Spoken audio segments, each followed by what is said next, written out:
تو مقصد یہ ہے کہ مسیح علیہ السلام کی وفات کا مسئلہ بھی کوئی اب الجھن والا نہیں ہے. آپ انداز یہ اختیار کریں کہ ہر بات میں یہ ثابت کریں کہ یہ قرآن کا منکر ہے. ایک محمد منشا تھا، دار مدرسہ غزنویہ غیر مقلدین کا فارغ التحصیل عالم، غیر مقلد تھا. وہ غیر مقلد سے مرزائی ہو گیا اور اس نے اپنی زندگی وقف کر دی مرزائیت کی تبلیغ کے لیے. حضرت شیخ التفسیر مولانا حمدی صاحب لاہوری رحمۃ اللہ تعالی علیہ نے مجھے انجیل برنباس دی تھی کہ اس کا ریفرنس ٹھیک کر کے اور مقدمہ لکھ کے چھپا دو. ہم نے وہ چھپوا دی. تو جس دکاندار نے چھپوائی تھی وہ کہیں روضے بیچنے چلا گیا کتاب. تو محمد منشا سے اس کی ملاقات ہوئی. ان کو تو تبلیغ کا حیضہ ہوتا ہے نا مرزائیوں کو بھی. وہ اسے تبلیغ کرنے لگا. اس نے کہا کہ میں تو کتاب بیچنے آیا ہوں، اگر تجھے بڑا ہی شوق ہے تو تم اوکاڑے آ جانا، کرایہ میں دے دوں گا تمہیں اور وہاں آ کے بات کر لینا. اس نے تو سمجھا کہ جان چھڑائی ہے. وہ 5ویں 7ویں دن آ گیا.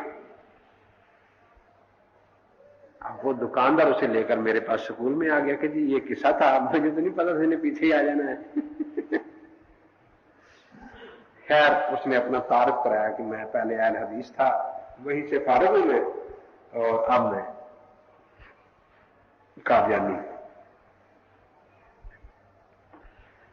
میں نے کہا کہ کوئی آدمی ایک دین کو چھوڑتا ہے دوسرے کو اختیار کرتا تو پہلے میں یقین کوئی عیب نظر آیا ہوئے گا اور دوسرے میں کوئی خوبی ہوگی. تو آخر اسلام میں کون سا عیب آپ کو نظر آیا کہ اس کو آپ نے چھوڑ دیا، اور ان میں کون سی خوبی تھی بھائی؟ اس نے کہا کہ ان کی تنظیم بہت اچھی ہے. ان کا اور کچھ کہتا بس. ان کا معلوم ہے کہ اسلام میں تو کوئی عیب نہیں، صرف ان کی تنظیم اچھی ہے. تو میں تنظیم تو عیسائیوں کی ان سے بھی اچھی ہے. پھر تو کیا آپ عیسائی ہونے کو تیار ہیں؟ خاموش. میں نے کہا مولانا روم رحمۃ اللہ تعالی علیہ نے لکھا ہے کہ ہر دانے پھینکنے والے کو سکینہ سمجھو، شکاری بھی دانے پھینکا کرتا ہے. یہ ان کی تنظیم میں شکار کے لیے، لوگوں کو دھوکہ دینے کے لیے. یہ جو ان کا نظر آتا ہے کہ بڑے با اخلاق ہوتے ہیں ہمارے سامنے، آپس میں نے کہا ان کا کیا حال ہے. مظہر ملتانی کا کیا انہوں نے حشر کیا، میں نے کہا فخر الدین کا کیا حشر کیا انہوں نے.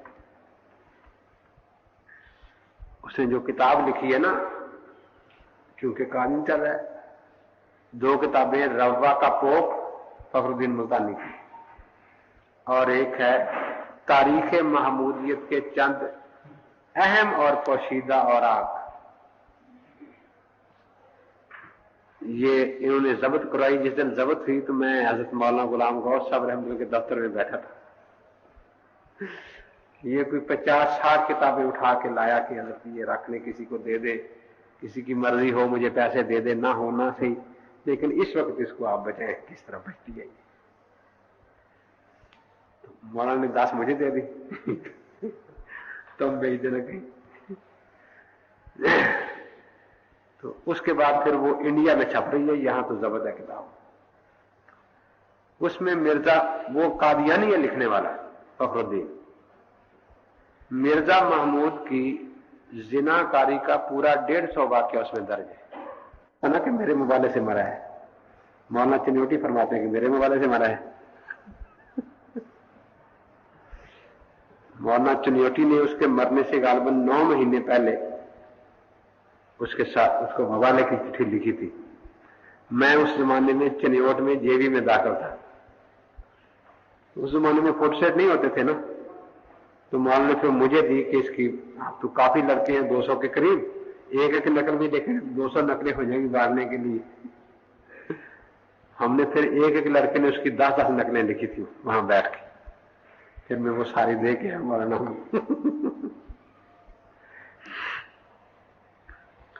تو بہرحال आपस में इनका ये हाल है। मैंने कहा ये लोगों को दिखाने के लिए इनके अखलाक होते हैं, आपस में तो ये हाल है। मैंने कहा मैं उनके गांव में रहता हूं इस वक्त भी, दोनों नंबरदार कादियानी थे पहले, तो अब तो एक नंबरदारी हमने छीन लिया अल्हम्दुलिल्लाह, दूसरी भी उम्मीद है ले लेंगे।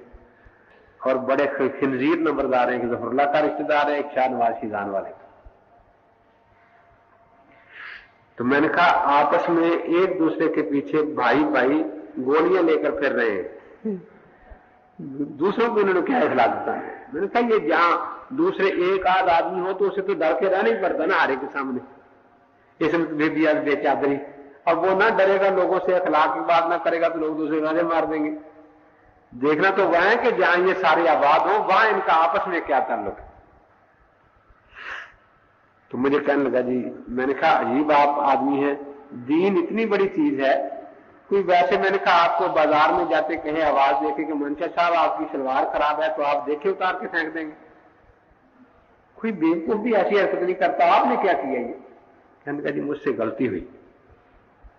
मैंने कहा अच्छा दूसरी बात जो है बड़ी अहम है ना, वो ये है कि मिर्जे को आपने माना क्या है, ये बड़ा मसला है ना। क्योंकि दुनिया में मुद्दे तो बहुत हुए, सच्चे भी झूठे भी, लेकिन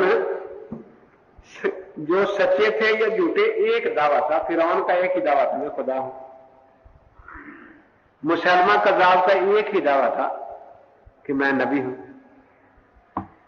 लेकिन मिर्जा कादियानी के इतने दावे हैं 70 के करीब।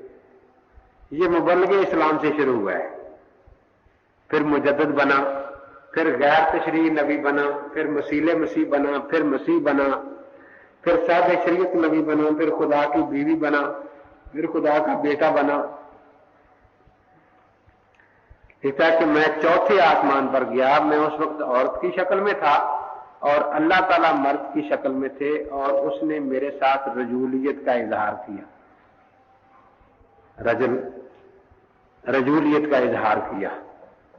फिर कहता है कि बाबू इलाही बख्श चाहता है कि मेरा हैज देखे, लेकिन वो तो अब बच्चा बन चुका है जो बमंजिला अत्फालिल्लाह है। फिर कहता है 9 महीने के बाद दर्दे से मुझे तना खजूर की तरफ ले आई और मैंने उसको पकड़कर जोर लगाया, तो फिर मुझसे मैं खुद ही पैदा हो गया। ये बातें हंसने के लिए रोने की हैं कि ऐसे बेईमानों को भी लोग। एक दफा हमारे उकाड़े में एक प्रोफेसर था कम वक्त, वो अमानुल्लाह उसका नाम था, सर्वोदय का, और सिविक्स का प्रोफेसर था उकाड़े कॉलेज में। सईद अब्दुल वकील शाह साहब, ये हजरत अमीर शरीफ के दामाद जो है रहमतुल्लाह अलैह के, ये वहां हमारे स्कूल में कॉलेज में प्रोफेसर थे। तो वो हमेशा हर इतवार को छुट्टी होती इस जमाने में, हर इतवार को कोई न कोई मुबल्लिग बुला लेता प्रोफेसरों के मैथ में, जहां वो अकेले रहते थे ना, मुलाजिम जो थे, एक कमरा लिया हुआ था कोठी, उसमें रहते थे अकेले। तो अब अब्दुल वकील शाह साहब और सईद आरिफ शाह साहब एक हमारे प्रोफेसर थे, वो कबीर वाले के फार्ग थे, ये 2 मौलवी टाइप थे। इनकी कोशिश होती कि भी हम भी कुछ करें, ये कभी यहां से बुलाते, कभी कहीं से। एक दिन शाह साहब मुझे मिले, कहने लगे कि तू पता नहीं कहां रहता है, हमने कई दफा पता किया, मिलता ही नहीं। वो हमें मुसीबत में डाला हुआ उन्होंने। हमारे दो हम आदमी हैं और हम किसी से चंदा मांगते नहीं, हमारा 500-600 रुपया हर हफ्ते खर्च हो जाता है। तो वो तो उनकी तो जमात अमीर है, तो इस दफा इतवार को तूने आना है। मैंने कहा बिल्कुल ठीक है। वो 7:30, मैंने कहा मैं इंशाल्लाह 6:30 पहुंच जाऊंगा। मैं चला गया। अब वो उनका पैगाम आया कि कोई मौलवी साहब आए हैं। कहा कि हाँ आए हैं। कहां से आए हैं? कहा कि आप बाहर से नहीं आए, 55 चक से मौलवी अमीन साहब आए हैं। अब वो जब उनके पास मेरा नाम लिया, वो आए ना, है कि भी वो तो हम तो नहीं जाते। आकर 3-4 पैगाम भेजे, तो फिर पैगाम ये आया कि वो उनके जो पादरी हैं ना, वो तो आने को तैयार नहीं, वो प्रोफेसर को तैयारी करा रहे हैं, उसी को, वो आपसे बात करेगा। 3-4 घंटे उसको तैयारी कराते रहे, कुछ सवालात वगैरह उसे दिए, वो आ गया। आकर उसने कहा कि जी हदीस पाक में आता है कि 100 साल पर मुजद्दद आएंगे हर सदी में, तो 14वीं सदी का मुजद्दद कौन है?